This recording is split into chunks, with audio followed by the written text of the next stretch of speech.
Hello guys, Radhe Radhe. I hope आप सब बहुत बढ़िया होंगे। फिर से हाजिर हो चुका हूं एक नई वैकेंसी के साथ। देखिए, आज की जो वैकेंसी आ रखी है वो आ रखी यहाँ पे Tata institute of fundamental research के द्वारा एक बहुत ही बढ़िया नोटिफिकेशन आउट किया है। 3 टाइप के डिफरेंट पद रहेंगे। फ्रेशर के लिए वैकेंसी है। पहला जो पद है वो आपका लाइब्रेरी ट्रेनी की पोजीशन है। दूसरा आपका यहाँ पे साइंटिफिक असिस्टेंट का पोजीशन है। तीसरा यहाँ पे आपका रहेगा इंजीनियर का पद आपको देखने को मिलेगा। अगर आपने यहाँ पे कर रखा है डिप्लोमा, बी टेक या फिर आपने ग्रेजुएशन कर रखा है, बड़े आराम से आप इसके लिए आवेदन कर सकते हैं। अब यहाँ पे मैं आपको डायरेक्टली ऑफिशियली वेबसाइट पे लेके आ चुका हूँ। Tata institute of fundamental research की ऑफिशियली वेबसाइट है ये। अब यहाँ पे जो आप देख पा रहे हैं ये आपका एडवर्टाइजमेंट नंबर, ये आपका पोजीशन यहाँ पे निकाला गया है। ठीक है, तो यहाँ पे अप्लाई कैसे करना है पूरा प्रोसेस बताऊंगा। सिलेक्शन कैसे होगा वो भी हम डिस्कस करेंगे। उसके अलावा यहाँ पे एलिजिबिलिटी क्राइटेरिया पूरा डिटेल से हम जानने वाले हैं। तो वीडियो को लाइक नहीं किया, लाइक कर देना। पहली बात, यहाँ पे जो वैकेंसी है वो आपकी लाइब्रेरी ट्रेनी की पोजीशन है। दूसरा आपका साइंटिफिक असिस्टेंट का पोजीशन है। उसके अलावा अगला पोजीशन जो आपका देखने को मिलेगा वो आपका इंजीनियर का रहेगा। इसमें इंजीनियर की पोजीशन में मांगा है बी टेक कर रखा है तो आवेदन कर सकते हैं। साइंटिफिक असिस्टेंट में मांगा है डिप्लोमा और लाइब्रेरी ट्रेनी के अंदर मांगा है अगर आपने बैचलर डिग्री कर रखी है लाइब्रेरी में तो आप इसके अंदर आवेदन कर सकते हैं, और भी ग्रेजुएशन कर रखा है तो भी एलिजिबल है। तो चलते हैं इसके ऑफिशियली नोटिफिकेशन की तरफ। अगर आप भी कंफ्यूज है ऑनलाइन यूनिवर्सिटी सिलेक्ट करने में तो अब आप एआई के थ्रू सही यूनिवर्सिटी ढूंढ सकते हैं कॉलेज विद्या के साथ। मैंने आपको वीडियो के डिस्क्रिप्शन में लिंक दे रखा है। अब यहाँ पे आपको एक फॉर्म फिल करना है और इनका एआई पावर सिस्टम आपके लिए बेस्ट कॉलेज एंड यूनिवर्सिटी आपको ढूंढ के देगा। अब आप डायरेक्टली कॉलेज वालों से यहाँ पे बात कर सकते हैं या फिर आप कॉलेज विद्या के जो एक्सपर्ट काउंसलर हैं आप उनसे फ्री काउंसलिंग सेशन ले सकते हैं, वीडियो या ऑडियो काउंसलिंग सेशन। साथ ही साथ आप कॉलेज यूनिवर्सिटी को कंपेयर कर सकते हैं 30+ पैरामीटर के साथ, जिसमें स्टूडेंट रेटिंग हो गया, फीस हो गया, प्लेसमेंट हो गया, और भी बहुत सारे आप पैरामीटर आपको देखने को मिल जाएंगे। आप जैसे ही यहाँ पे एडमिशन लेंगे तो आपको 6999 का कोर्स मिल जाएगा, कैरियर बूस्टर प्रोग्राम, जो कि आपको हेल्प करेगा कैरियर में ग्रोथ के लिए। साथ ही साथ यहाँ पे आपको अप टू 20,000 तक का सब्सिडी देखने को मिल जाता है। सबसे इम्पॉर्टेंट बात, आप यहाँ पे इनके एलुमनाई से कांटेक्ट कर सकते हैं, और यहाँ पे आपको ईएमआई ऑप्शन भी देखने को मिल जाता है जो कि स्टार्ट हो रहा है 5,000 रुपये पर मंथ से। और यहाँ पे जब हम ऑनलाइन एजुकेशन के बारे में बात करते हैं तो हमारे मन में ख्याल आता है कि रियल होगा कि फेक होगा, और जब आप कॉलेज विद्या के थ्रू कोई भी ऑनलाइन डिग्री करते हैं तो बाय डिफ़ॉल्ट इन सारी चीज़ों से हट जाएंगे।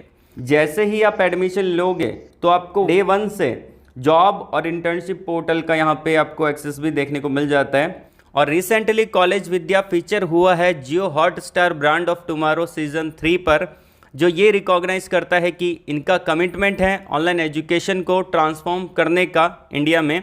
और मैंने आपको वीडियो के डिस्क्रिप्शन में लिंक दे रखा है तो आप जाके वहाँ पे चेकआउट कर सकते हैं। और चैनल पे पहली बार विजिट कर रहे हैं, चैनल को सब्सक्राइब और बेल आइकन को प्रेस कर लीजिएगा। Tata institute of fundamental research, ये आपका atomic energy of government of India के अंदर ये काम करते हैं, डिपार्टमेंट ऑफ ऑटोमिक एनर्जी। उसके अलावा यहाँ पे एडवर्टाइजमेंट नंबर ये दे रखा है, जॉब लोकेशन आपका मुंबई का देखने को मिलेगा। इंपॉर्टेंट पॉइंट को ही हम डिस्कस करेंगे, ठीक है। तो सबसे पहली बात, ये जो है आपका सीरियल नंबर दे रखा है, नेम ऑफ द पोस्ट है, और यहाँ पे रिजर्वेशन कोटा फिक्स कर दिया जिसमें UR, SC/ST, PWD, EWS candidate के अकॉर्डिंग वैकेंसी मेंशन कर दी है। एज क्राइटेरिया दे रखा है, आपका सैलरी क्या रहेगा वो बता रखा है, ठीक है। और यहाँ पे बात की जाए जो पहली वैकेंसी इंजीनियर का पोजीशन है, ठीक है, उसके अंदर आपका एज लिमिट 35 ईयर रहेगा। पे लेवल मैट्रिक्स आपका यहाँ पे 11 के अकॉर्डिंग देखने को मिलेगा। सैलरी आपका 1,34,907 रुपये, लगभग 1,35,000 के अप्रोक्सीमेट सैलरी रहेगा। साइंटिफिक असिस्टेंट का जो पोजीशन है उसका पे लेवल 6 के अकॉर्डिंग रहेगा 17,000 रुपये, ठीक है, पर मंथ के अकॉर्डिंग। लाइब्रेरी ट्रेनी का जो पोजीशन है उसमें एज लिमिट आपके 28 साल है, साइंटिफिक असिस्टेंट में भी 28 साल है, और जो आपका सैलरी रहेगा यहाँ पे वो आपका 22,000 रुपये के अप्रोक्सीमेट आपका सैलरी यहाँ पे मिलेगा। अब बात कर लेते हैं यहाँ पे कुछ और इम्पोर्टेंट पॉइंट के बारे में। जैसे कि क्वालिफिकेशन और क्या रहने वाला है वो मैं आपको बता देता हूं। तो यहाँ पे आप देख सकते हैं कि जो आपका इंजीनियर का पोजीशन है उसके अंदर मैकेनिकल इंजीनियर की पोजीशन रहेगी। क्वालिफिकेशन में बोला है एमईएम टेक कर रखा है मैकेनिकल इंजीनियरिंग में, इंडस्ट्रियल इंजीनियरिंग में, या फिर प्रोडक्शन इंजीनियरिंग में, या फिर इंडस्ट्रियल एंड प्रोडक्शन इंजीनियरिंग में 60% के साथ, तो आप इसके लिए आवेदन कर सकते हैं। 60% आपके होने चाहिए। और में दे रखा है अगर आपने पीएचडी कर रखा है मैकेनिकल इंडस्ट्रियल प्रोडक्शन में तो आप इसके लिए आवेदन कर सकते हैं, अप्लाई कर सकते हैं। ठीक है, कैड कैम का नॉलेज होना चाहिए। एक्सपीरियंस जो मांगा है यहाँ पे वो आपका 2 साल का एक्सपीरियंस यहाँ पे मांगा गया है। ठीक है ना, 2 साल का एक्सपीरियंस आपके पास होना जरूरी है, मांगा गया है। ठीक है, जॉब प्रोफाइल देख लीजिए, यहाँ पे आपका R&D का काम रहेगा, डिजाइन एंड डेवलपमेंट का। ठीक है, उसके अलावा यहाँ पे बात की जाए कि सिलेक्शन आपका जो होगा वो आपका पीआई के बेस पे होगा, पर्सनल इंटरव्यू आपका होगा, उसी के बेस पे आपका सिलेक्शन होने वाला है।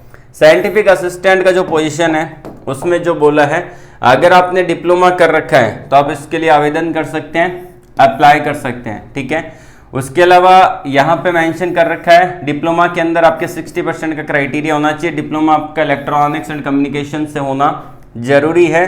और अगर आपने फुल टाइम ग्रेजुएशन कर रखा है, मतलब कि आपने साइंस के अंदर ग्रेजुएशन कर रखा है, जैसे कि फिजिक्स, इलेक्ट्रॉनिक्स, अप्लाइड फिजिक्स और इलेक्ट्रिकल डिसिप्लिन आपका है, तो आप इसके लिए आवेदन कर सकते हैं। ठीक है ना, अप्लाई कर सकते हैं। ठीक है, उसके अलावा अगर बात की जाए यहाँ पे नॉलेज होना चाहिए आपको यहाँ पे कंप्यूटर का। ठीक है ना, कंप्यूटर का ज्ञान होना चाहिए। और इसमें यहाँ पे मिनिमम 2 साल का एक्सपीरियंस यहाँ पे मांगा है, तो आपके पास 2 साल का एक्सपीरियंस होना जरूरी है। डिजायरेबल के अंदर एक्सपीरियंस है तो भी अच्छी बात है। सिलेक्शन आपका पीआई के बेस पे होगा, पर्सनल इंटरव्यू आपका होने वाला है। लाइब्रेरी ट्रेनी का पोजीशन है जिसके अंदर बोला है कि अगर आपने ग्रेजुएशन कर रखा है तो आप इसके लिए आवेदन कर सकते हैं। साइंस वालों को यहाँ पे प्रेफरेंस मिलेगा। और अगर आपने यहाँ पे बैचलर डिग्री कर रखी है लाइब्रेरियन के अंदर तो आप इसके लिए आवेदन कर सकते हैं। ठीक है, तो इसके लिए अप्लाई कर सकते हैं। ठीक है, और यहाँ पे लाइब्रेरी साइंस में बैचलर डिग्री होनी चाहिए और इसमें रिटन और स्किल टेस्ट के बेस पे सिलेक्शन आपका होने वाला है। जो सारी चीज़ें बता रखी है वही मैं आपको यहाँ पे बता रहा हूँ। ठीक है, और इसका जो अप्लाई प्रोसेस रहेगा वो आपका ऑनलाइन मोड में होगा, तो आप इसको ऑफलाइन मोड में अप्लाई मत करिएगा, आपको ऑनलाइन ही अप्लाई करना रहेगा। लास्ट डेट रहेगा 17 मई 2025 तक आप इसके लिए आवेदन कर सकते हैं, इसको अप्लाई कर सकते हैं। फ्रेशर के लिए भी वैकेंसी और एक्सपीरियंस वाले भी यहाँ पे अप्लाई कर सकते हैं। अप्लीकेशन फॉर्म आपको चाहिए होगा प्रिंट आउट का जब आप इंटरव्यू देने जाएंगे। ठीक है ना, उसके अलावा आधार कार्ड, ठीक है, पैन कार्ड वगैरह चाहिए होगा, डेट ऑफ बर्थ मतलब कि 10th का सर्टिफिकेट चाहिए होगा, एजुकेशनल जितने भी मार्कशीट है वो आपको चाहिए होंगे। ठीक है, और यहाँ पे अगर बात की जाए कि कुछ और इम्पोर्टेंट पॉइंट जैसे कि इसको अप्लाई कैसे करना है। ठीक है ना, अप्लाई करने के लिए यहाँ पे आपको डायरेक्टली आ जाना है इनकी वेबसाइट पे। फर्स्ट नंबर जो दे रखा है ये वाला नोटिफिकेशन, इसके अप्लाई ऑनलाइन वाले बटन पे क्लिक करना है, एक न्यू टैब ओपन हो जाएगा। अब यहाँ पे बोल रहा है कि आप अपना ईमेल आईडी पासवर्ड डालिए, तो आपको यहाँ पे सबसे पहले अकाउंट क्रिएट करना पड़ेगा। तो यहाँ पे दे रखा है न्यू यूजर और साइन अप का बटन, तो आपको क्या करना है जल्दी से इस पर क्लिक करना है, अपना ईमेल आईडी पासवर्ड क्रिएट करना है, डीओबी डालना है, I am not a robot, और यहाँ पे सबमिट का बटन है, इस पर क्लिक करके सबमिट करना है। आपका अकाउंट यहाँ पे क्रिएट हो जाएगा। अकाउंट क्रिएट होने के बाद आप अपने यहाँ पे सारे डॉक्यूमेंट्स अपलोड कर सकते हैं। बिल्कुल फ्री का फॉर्म है, 1 रुपया कहीं पे आपको पे नहीं करना है। अगर आप फ्रेशर है तो भी एलिजिबल है, अगर आपने बैचलर डिग्री कर रखी है लाइब्रेरी साइंस में तो भी इसके लिए आवेदन कर सकते हैं, और अगर आपने डिप्लोमा किया है फिर मास्टर डिग्री कर रखी है तो आप इंजीनियर की पोस्ट के लिए आवेदन कर सकते हैं। तो आज के लिए बस इतना ही। ऑल द वेरी बेस्ट, जय हिंद।